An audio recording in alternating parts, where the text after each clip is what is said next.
Quero cumprimentar a todos nesta hora com a paz do Senhor Jesus. Na aula passada, nós falamos sobre o destino profético da igreja, a igreja fiel e verdadeira. Hoje nós vamos abordar aqui um outro assunto para melhorar nosso entendimento acerca do tribunal de Cristo. Muitos têm dúvidas acerca de como vai proceder isso. Então nós vamos abordar aqui esse tópico nesse estudo para melhorar a nossa compreensão.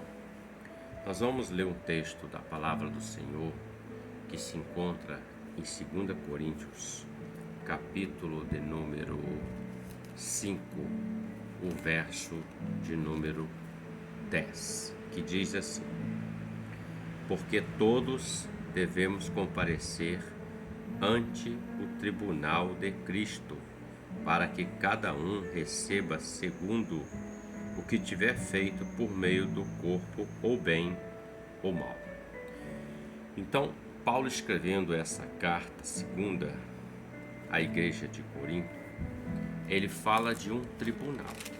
Ele fala: todos devemos comparecer ante o tribunal de Cristo, ou seja, o Senhor Jesus, para que cada um receba segundo o que tiver feito por meio do corpo, seja bom, seja ruim, bem ou mal. Paralelamente, Romanos 14, 10, ele diz assim: mas tu, por que julgas teu irmão? Ou também, por que desprezas teu irmão? Pois todos havemos de comparecer ante o tribunal de Cristo. Então veja, Paulo fala que todos vamos comparecer ao tribunal para receber segundo o que tivermos feito. Então isso está falando do galardão, o prêmio da soberana vocação. Aquilo que nós chamamos de galardão é um reconhecimento do Senhor. O que será?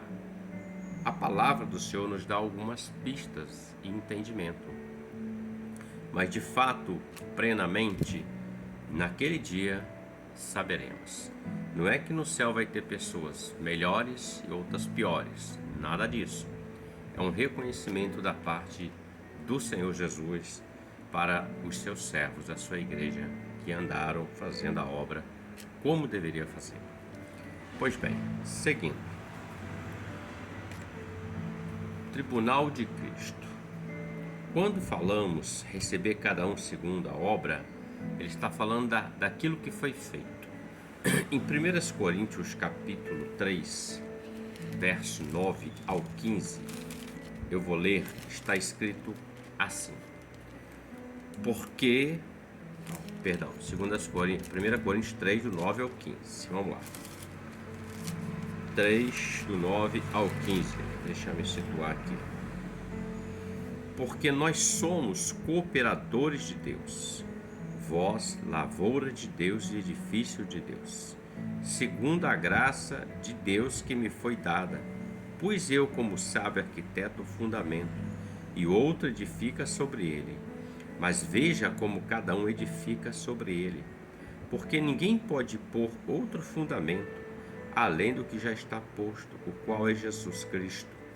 E se alguém sobre este fundamento formar um edifício de ouro, prata, pedras preciosas, madeira, feno, palha, a obra de cada um se manifestará. Na verdade, o dia, aqui o dia em letra maiúscula, a declarará, porque pelo fogo será descoberta, e o fogo provará qual seja a obra de cada um. Se a obra de alguém que alguém edificou nessa parte permanecer, esse receberá galardão. Se a obra de alguém se queimar, sofrerá detrimento, mas o tal será salvo, todavia, como pelo fogo. Então, Paulo está falando aqui em 1 Coríntios capítulo 3 acerca dos tipos de obra que os crentes fazem, os servos fazem. Aqueles que servem ao Senhor, estão na igreja, servindo ao Senhor, dentro e fora da igreja. Ele fala de 6 tipos de obra. Ele fala de madeira, de feno e de palha, mas ele também fala de ouro, de prata e de pedras preciosas. E ele fala que o elemento que vai provar essa obra e ver se ela de fato ela foi feita conforme deveria é o fogo. Ele fala: a obra de cada um vai se manifestar. Na verdade, o dia declarará, porque pelo fogo será descoberto, e o fogo provará qual seja a obra de cada um. Olhando para esses 6 elementos que na figura de linguagem fala de obra, podemos observar que desses 6, 3 suportam o fogo até um certo nível, mas como purificação. Por exemplo, quando você leva o ouro no fogo, você vai tirar as impurezas. A prata no fogo, as impurezas. E assim vai sucessivamente. Porém, quando você leva madeira, feno, palha ao fogo, vai queimar. É disso que ele está falando. Vai sofrer detrimento. O tal, ele, como ele diz aqui, se abre alguém se queimar, sofrerá detrimento. Mas o tal, no verso 15, será salvo. Todavia, como que pelo fogo. Ou seja, a obra que ele fez, quando chegar diante do Senhor, ele vai apresentar a sua obra. A sua obra será mostrada. O fogo vai provar se aquela obra foi feita de fato com qualidade, como deveria, com a intenção devida, ou se ela foi feita da forma como não deveria. Lembrando que obras, elas aparecem para as pessoas. O homem, ele olha muito a aparência, mas não olha o interior, o coração. Deus conhece. Deus sabe quem é o fiel do infiel. A igreja é fiel da verdadeira. Então, não é obra que vai salvar alguém. Preste muita atenção nisso. É o que estamos colocando aqui. Mas o que salva é Jesus. Por meio da sua graça. Pela graça sois salvos. Mas aqui fala de obra. Aquilo que fazemos para Deus. Quando o Senhor nos chama, conforme a aula passada, o Senhor nos chama para a salvação. Participar do reino de Deus. Primeiro ele nos chama para isso. Depois ele nos chama para um ministério, um chamado, uma obra. E é disso que estamos falando. Pois bem, Paulo dá esses exemplos para nós. Vamos seguir. Há uma pergunta que nos cabe nesse momento. Qual é o tipo de obra que agrada a Deus? Qual é o tipo de obra que vai passar pelo fogo e essa não vai se queimar, não vai sofrer detrimento à pessoa que apresentar esse tipo de obra? Pois bem, o que é uma boa obra? Uma vez que aqueles que praticam as boas obras receberão galardões, precisamos saber o que constitui uma boa obra. Algumas passagens na palavra de Deus descrevem alguns tipos de obra. Por exemplo, Mateus 5,16 está escrito: assim resplandeça a vossa luz diante dos homens, para que vejam as vossas boas obras e glorifiquem o vosso Pai que está nos céus. Então espera-se que um servo ou um cristão deixe sua luz, a luz que Cristo deu a ele, brilhar para que o mundo a veja. Ele representa o Senhor Jesus para um mundo que em grande parte não conhece o Senhor. Parte das boas obras do cristão envolve viver uma vida pura e ser uma testemunha coerente do Senhor. Então, uma boa obra, um bom testemunho, é um exemplo. Segundo ponto, em Mateus 26:10, o Senhor Jesus fala acerca de uma obra de adoração. Eu vou ler aqui Mateus 26:10 para melhor entendimento. Está escrito assim, Mateus capítulo 26, verso 10. Jesus, porém, conhecendo isso, disse-lhes: por que afligis esta mulher? Pois praticou uma boa ação para comigo, ou seja, uma boa obra. Ela se prostra diante do Senhor. Jesus se referiu à adoração daquela mulher, a ele, como uma boa obra. Quando a mulher ungiu sua cabeça com óleo precioso, ele disse a seus discípulos que deixassem, que a deixassem, porque ela havia praticado uma boa ação para com ele. Muitas vezes nós limitamos nosso conceito de adoração ao culto de louvor a Deus, mas adorar a Cristo também é uma boa obra. Então a adoração verdadeira é uma boa obra, e nós precisamos entender que a adoração não é somente o contexto, como muitos pensam, de louvor. Louvor faz parte do contexto da adoração. Mas a adoração está muito além de ser só música, a musicalidade. Terceiro ponto, exemplo. 1 Timóteo, capítulo 6, verso 18, o apóstolo Paulo, ele traz mais um exemplo para nós acerca do que é uma boa obra que agrada o coração do Senhor. Paulo fala que os ricos, diz que ser ricos de boas obras envolve ser generoso e disposto a repartir. O versículo diz especificamente que devemos ser prontos a repartir. Em outras palavras, a boa obra consiste basicamente de generosidade. Se temos uma atitude ou motivação errada, então nossa suposta generosidade não é uma boa obra, mas todos os atos realizados com a motivação correta vão suportar o teste do fogo naquele dia. Ele fala lá no 1 Timóteo capítulo 6, verso 18, ele diz assim, vou ler para entendermos melhor, ele diz assim, que façam o bem, enriqueçam em boas obras, repartam de boa mente e sejam comunicáveis, ou seja, a generosidade. É o que está escrito na palavra, diz assim, se você vê o teu irmão padecendo uma necessidade, uma dificuldade, e você tem alguma condição para ajudá-lo a sair daquele problema, ou pelo menos para ajudá-lo naquele momento, e não o faz, é pior do que o pecador, do que o ímpio. Então, ser generoso faz parte de ser uma boa obra para o Senhor. Essa obra certamente vai passar pelo fogo, e nós podemos classificá-la como ouro, prata ou pedras preciosas. As outras três, madeira, feno e palha, se queimarão.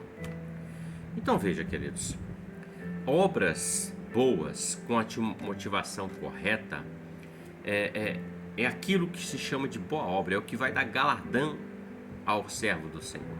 Jesus deixou claro que nada é tão pequeno que não possa ser considerado uma boa obra. Mateus 10, 42, ele fala, e quem der a beber, ainda que seja um copo de água fria a um destes pequeninos, por ser este meu discípulo, em verdade vos digo que de modo algum perderá o seu galardão. Mesmo uma palavra ou ação aparentemente insignificante para muitos, é claro, praticada para a glória do Senhor, receberá a divina recompensa. A nossa recompensa, ela não é do homem, mas é do Senhor. Então, assim, virtualmente, tudo que for feito para Cristo, para o Senhor, com a atitude e a motivação certa, receberá o galardão. Então veja, 1 Coríntios 3,12, estas boas obras são descritas como ouro, prata e pedras preciosas, porque passam pelo teste, pela aprovação do fogo, pela validação. Bom, ao contrário disso, nós temos madeira, feno e palha. Obras com motivação errada, ou seja, onde o interesse não é para Deus, para a glória de Deus. Pode até sair dos lábios do homem, dizendo, isso é para a glória de Deus, louvado seja. Mas a intenção do coração é o que Deus vai olhar. Não o verbalizar, não o ato em si, mas é que se aquele ato de fato saiu para a glória de Deus ou para a intenção do coração do homem, sua própria glória, interesse e outras coisas. Pois bem, obras com motivação errada. Jesus disse que as obras feitas com a intenção de impressionar os homens são indignas a seus olhos. Em Mateus 6,12, ele declara terminantemente que aquele que faz boas obras para receber o louvor dos outros não receberá a recompensa de Deus. A aprovação terrena é a única recompensa que a pessoa vai receber. Sabe aquele tapinho nas costas? Então, quando você faz algo, a princípio você entende que não deveria ser assim, mas se isso se torna comum, corriqueiro, aquilo já vai entrar no coração. Então, alguns até acham assim, se eu não cantar, não vai bem. Se eu não pregar, não vai dar certo. Se eu não orar, não vai acontecer. Então, infelizmente, isso é obra com motivação errada. Essas obras são madeira, feno e palha, o que Paulo escreve em 1 Coríntios, e ela não vai suportar o teste de aprovação do fogo no tribunal de Cristo. Pois bem, o cristão servo do Senhor, ele possui dois inimigos terríveis que fazem com que ele perca o galardão ou não faça a obra como deveria fazer. Os dois maiores inimigos no contexto da vida cristã é exatamente o egoísmo e a preguiça. Esses dois inimigos têm roubado os galardões de muitos servos de Deus. Muitos servos poderiam ter recebido o seu galardão ou estar recebendo. E esses dois inimigos não deixam o servo receber. Eles dominam o egoísmo e a preguiça. É o que está escrito no verso 15 do capítulo 3. Se a obra de alguém se queimar, dois inimigos. Tem pessoas que não conseguem fazer a obra de Deus no corpo conjunto. Por quê? Porque ele acha que ele pode fazer melhor. Isso é egoísmo. Tem pessoas que não conseguem fazer a obra como deveria ser feita junto. Ele até se reúne, mas na hora de realizar, ele já traz tudo prontinho, ele já se adiantou, mas era para o grupo fazer, para o corpo fazer, mas ele faz sozinho. Isso é o que chamamos de obra fora do corpo, porque obra é corpo. Então veja, Paulo fala: se alguém sobre este fundamento formar um edifício de ouro, prata, pedras preciosas, madeira fina e palha, a obra de cada um se manifestará. Na verdade, o dia declarará, porque pelo fogo será descoberto, e o fogo provará qual seja a obra de cada um. Então não adianta fazermos coisas aqui com aparência, mas quando chegar diante do trono da graça, não vai adiantar de nada, não vai receber, vai ficar aqui essa obra. Que tipo de recompensa nós que somos cristãos ou servos do Senhor receberemos quando nós passaremos diante do trono de Cristo? O tribunal de Cristo. Tribunal para ser validado o tipo de obra e o galardão a receber ou não. A palavra nós encontramos, e ela faz menção, de 5 diferentes coroas. Já ouvi falar sobre isso? A minha coroa, a pedrinha na coroa. Coloquei mais uma pedrinha na minha coroa. Às vezes é um jargão popular do meio cristão. Então a palavra fala de 5 diferentes coroas reservadas para aqueles que são fiéis em fazer a obra de Deus. Essas coroas e as passagens da Bíblia relacionadas elas são demonstradas. Então elas nos fazem entender como que é o galardão, o prêmio, que tipo que é e como vai ser. Pois bem, 1 Coríntios capítulo 9 vai falar da coroa incorruptível. Deixa eu ler aqui um pedaço aqui. Mesmo 9, 25 e 27. Ele fala assim: e todo aquele que luta, de tudo se abstém. Eles o fazem para alcançar uma coroa corruptível. Nós, porém, uma incorruptível. Pois eu assim corro, não como a coisa incerta, assim combato, não como batendo no ar. Antes subjugo meu corpo e o reduzo à servidão, para que pregando aos outros eu mesmo não venha de alguma maneira ficar reprovado. Então ele fala de uma coroa incorruptível, uma coroa diferente da coroa do mundo, onde as pessoas buscam. Aqui ele está usando a menção de um atleta que colocava naquele tempo uma coroa sobre a sua cabeça, mas aquilo é uma coroa corruptível. Aqui o servo busca é incorruptível. E esta coroa muitas das vezes é chamada de coroa da vitória, e será conferida àqueles que se purificam da sedução e dos prazeres do mundo para prestar um serviço proveitoso ao Senhor Jesus, a obra de Deus. Coroa da vitória. Muito bem.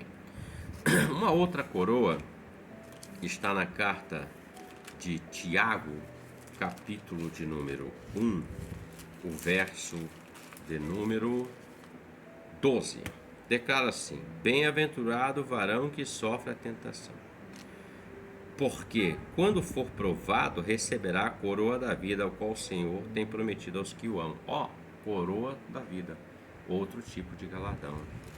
Muitas vezes também é chamada essa coroa de mártires, aqueles que morrem por amor a Cristo, não negam o Senhor Jesus. A igreja de Esmirna, em Apocalipse, fala dessa coroa, capítulo 2, verso 10. É uma coroa de recompensa especial para aqueles que têm sido fiéis até a morte. Jesus, ser fiel até a morte, dar-te-ei a coroa da vida. Então é a coroa dos mártires. É aqueles que têm sofrido muito, mas apesar disso têm preservado um doce espírito cristão, receberão a coroa da vida ou a coroa dos mártires.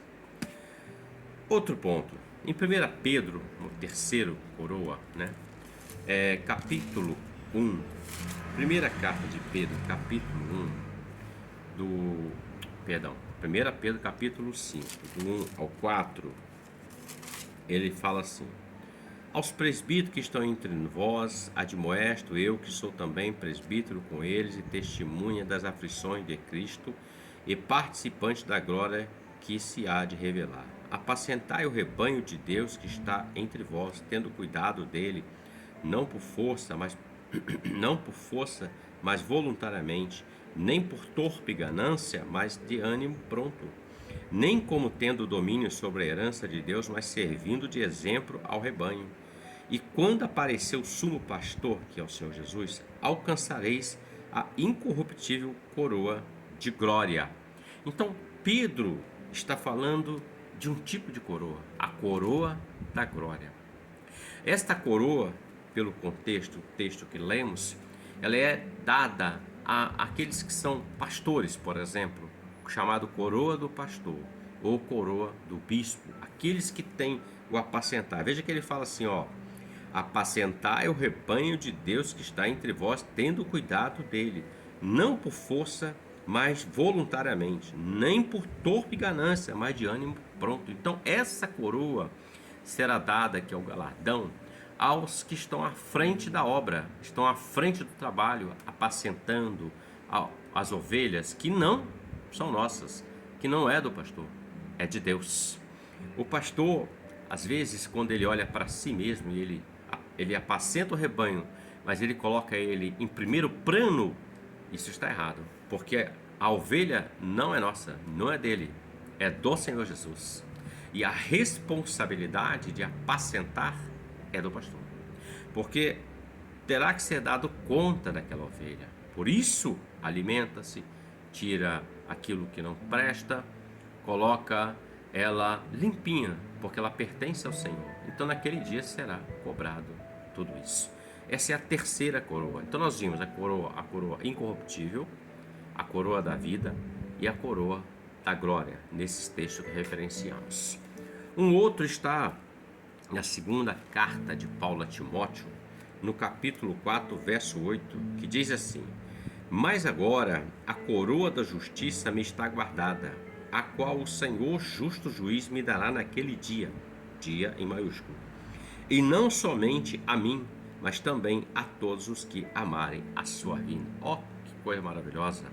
Uma coroa especial reservada para aqueles cristãos que, inspirados pela iminente volta do Senhor Jesus, têm vivido uma vida dedicada à justiça e à santidade. Deus não exige vasos talentosos para o seu serviço, Deus capacita. Precisamos sempre lembrar que tudo que sai de nós é realizado pelo poder de Deus, a ação do Espírito Santo, e não por nossas habilidades ou talentos. O Senhor exige apenas uma coisa, que o cristão seja puro. A doutrina da volta iminente do Senhor Jesus tem efeito purificador sobre os crentes, sobre os servos do Senhor. Quer ver uma coisa? Quando há uma grande calamidade, catástrofe, pestes, essas coisas, as pessoas começam a lembrar de Deus, as pessoas começam a refletir e começam a querer viver melhor para Deus, abandonando as práticas, aquilo que afasta do Senhor. Então ela tem esse efeito eminente de purificar o homem principalmente o crente, porque ele conhece a palavra do Senhor. Coroa da justiça. E a quinta é chamada de coroa da alegria. 1 Tessalonicenses, capítulo de número 2. Capítulo 2, versos 19. Vou ler aqui, capítulo 2, verso 19 ao 20. 1 Tessalonicenses, capítulo 2, verso 19 ao 20. Porque qual é a nossa esperança ou gozo, ou coroa de glória? Porventura não sois vós também diante de nosso Senhor Jesus em sua vinda? Na verdade, vós sois a nossa glória e gozo. O que Paulo está dizendo, ele está falando de uma coroa de alegria.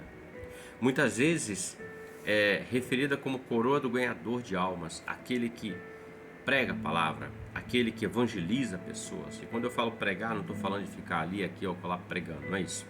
Estou falando de ganhar almas, pregar a palavra para o ímpio, aquele que é o doente, porque Jesus falou que ele não veio para os sãos, mas para os doentes. Então, essa coroa, ela tem uma conotação apontando para aqueles que são ganhadores de almas.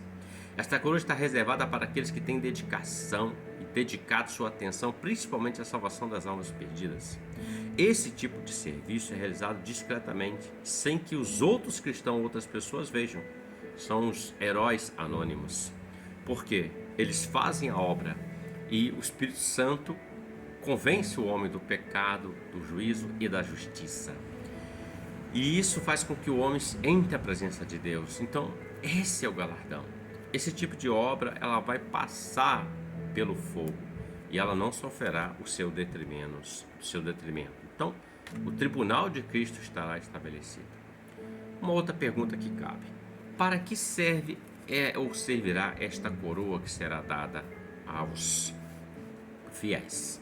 As coroas são um símbolo de autoridade. Se você vê uma coroa na cabeça de alguém, por exemplo, você fala que ele é uma autoridade, é um rei, é um governante ou algo do tipo. Esta autoridade será concedida aos cristãos durante o período do milênio, quando eles reinarão com Cristo por 1000 anos. Isso está em Apocalipse 19, do 11 ao 14. Representa também a conquista de uma posição de serviço a Cristo durante o milênio. Isso nos faz refletir sobre a necessidade de prestarmos o serviço ao cristão aqui na terra, ou seja, dedicarmos a nossa vida àquilo que Deus chamou. Muitos estão abandonando a fé. Alguns até dizem assim: não, eu não abandonei a fé, eu só larguei aquela posição. Mas ele largou uma posição que foi o Senhor que o colocou. Se o Senhor o colocou naquela posição, não foi o homem, ele está abandonando algo que Deus colocou na mão dele para fazer. E quando chegar diante do tribunal de Cristo, vai passar pelo fogo. E aí como vai ser? O conselho do Senhor para os servos dele, em Apocalipse capítulo 3, verso 11, está escrito assim: eis que venho sem demora. Esse termo sem demora quer dizer subitamente, repentinamente. Ele diz: guarda o que tens para que ninguém tome a tua coroa. Guardar quer dizer conserva, preserva o que você tem, para que ninguém tome a sua coroa. Em 2 João 8, há uma advertência, está escrito assim: olhai por vós mesmos para que não percamos o que temos ganhado, antes recebamos o inteiro galardão. Ou seja, olhe por você mesmo para receber o galardão de Cristo, para que não percamos. Então veja, todos vamos passar diante do tribunal de Cristo. E esse tribunal será para dar ao cristão o prêmio, o galardão, se não sofrer detrimento. Se a obra dele foi ouro, prata e pedras preciosas, vai receber. Mas se foi madeira, feno e palha, não receberá. Mas será queimada, o tal será salvo. Mas tudo que ele fez para o reino, que não foi conforme deveria, não valerá de nada naquele dia para receber uma coroa, um reconhecimento. Então, dediquemos. Busquemos fazer a obra que Deus colocou em nossas mãos, com qualidade para Deus, com sinceridade, não querendo a nossa glória, mas a glória de Deus Pai. Que Deus te abençoe e que essa palavra fale profundamente ao teu coração, em nome de Jesus. Amém?